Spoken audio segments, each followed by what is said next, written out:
Assalamualaikum teman-teman. Apa kabar kalian semua? Semoga kalian semua dalam keadaan sehat ya.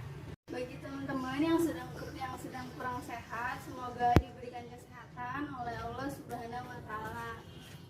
Sebelumnya, kami ingin berterima kasih kepada Bapak Taufan Mulamin yang telah memberikan kami kesempatan untuk membahas materi mengenai kepemimpinan berbudaya korupsi. Perkenalkan, nama saya Faralifiana Danur dan ada dua rekan saya. Yang pertama, nama saya Korinur Asia. Nama saya Mita Buljana. Nah, sebelum kita masuk ke topik, teman-teman tahu nggak nih apa definisi dari korupsi?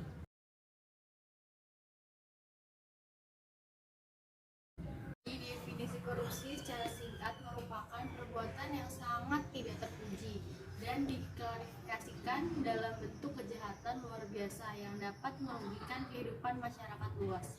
Perilaku korupsi di Indonesia sudah membudaya sedemikian rupa dan berkembang secara sistematik.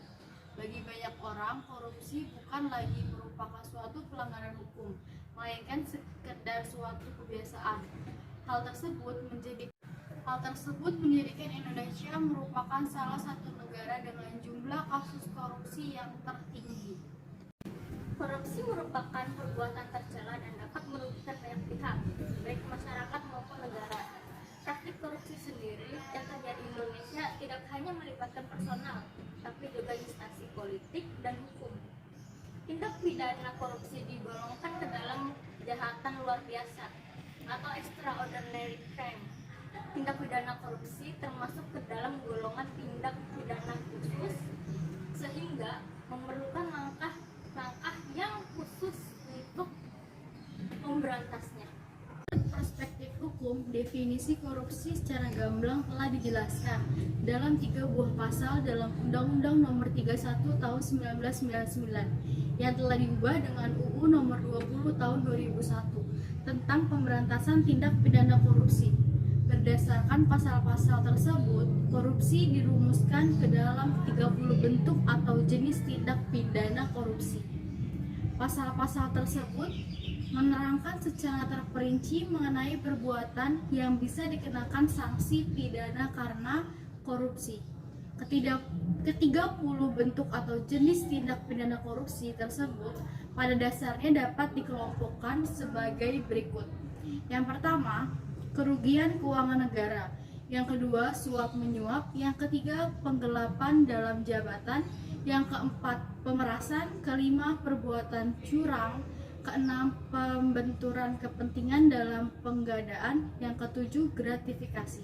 Untuk atau jenis tindak pidana korupsi yang sudah disebutkan tadi, masih ada tindak pidana lain yang berkaitan dengan tindak pidana korupsi yang tertuang dalam Undang-Undang Nomor 31 Tahun 1999 JO, Undang-Undang Nomor 20 Tahun 2001.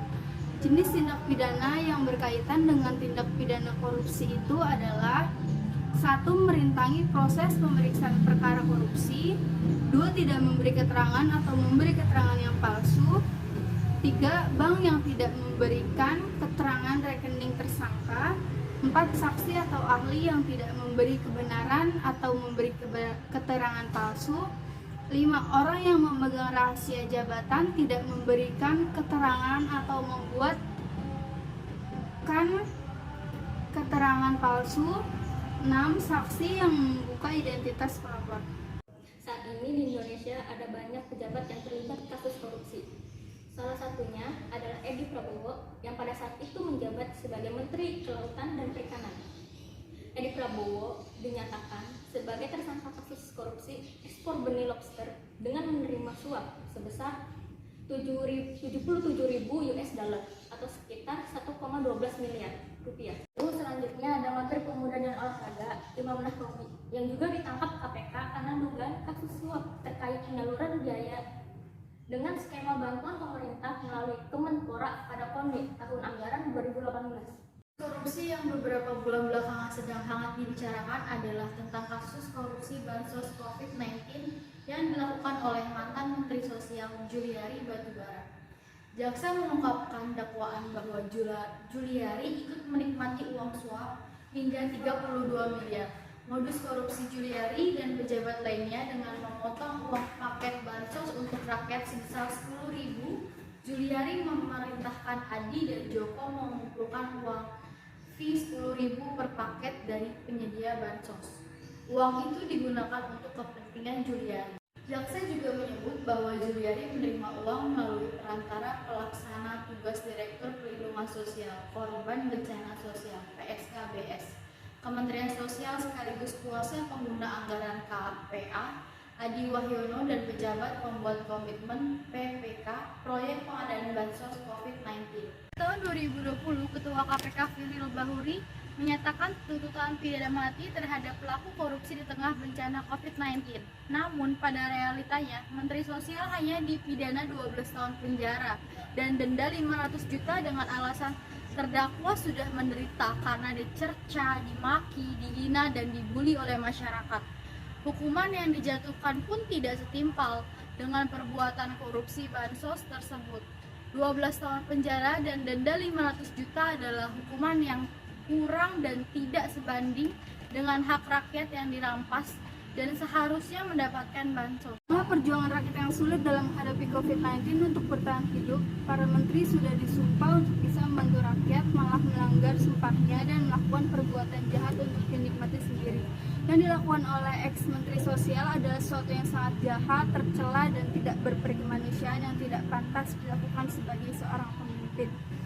Paket bansos sebesar 300.000 untuk meringankan beban hidup rakyat dan dengan teganya dipotong untuk dinikmati sendiri. Dalam sidang, ex-Mensos memohon kepada majelis hakim untuk mengakhiri segala penderitaannya dengan meminta dibebaskan dari segala dakwaan karena beliau mengkhawatirkan keluarga yang ikut dihina oleh masyarakat karena perbuatannya. Tapi beliau tidak memikirkan rakyat yang berjuang bersusah payah untuk memenuhi kebutuhan pokok di tengah pandemi ini saat ingin melakukan korupsi. Sejak awal, dana triliunan rupiah yang dikeluarkan pemerintah untuk bantuan sosial memang sudah rawan untuk disalahgunakan. Kasus korupsi di tengah pandemi ini membuktikan bahwa moral pejabat dan politikus berada di titik terendah. Penegakan hukum yang tidak konsisten dan penyalahgunaan wewenang atau kekuasaan juga menjadi salah satu faktor mengapa korupsi masih merajalela di Indonesia. Hal ini dibuktikan dengan ditangkapnya Kepala Lapas Sukamiskin pada tahun 2018 karena penambahan fasilitas istimewa di dalam sel. Ini membuktikan bahwa pelaku korupsi tidak merenungkan kesalahannya di lapas, tetapi mereka masih mempraktikkan bagaimana perilaku mereka yang suka suap menyuap. Selain itu, penyebab korupsi di Indonesia masih merajalela karena satu, rendahnya integritas dan profesionalisme. Yang kedua, kurangnya keteladanan dan kepemimpinan elit bangsa. Tiga, langkanya lingkungan yang anti korupsi. Empat, rendahnya pendapatan penyelenggaraan negara.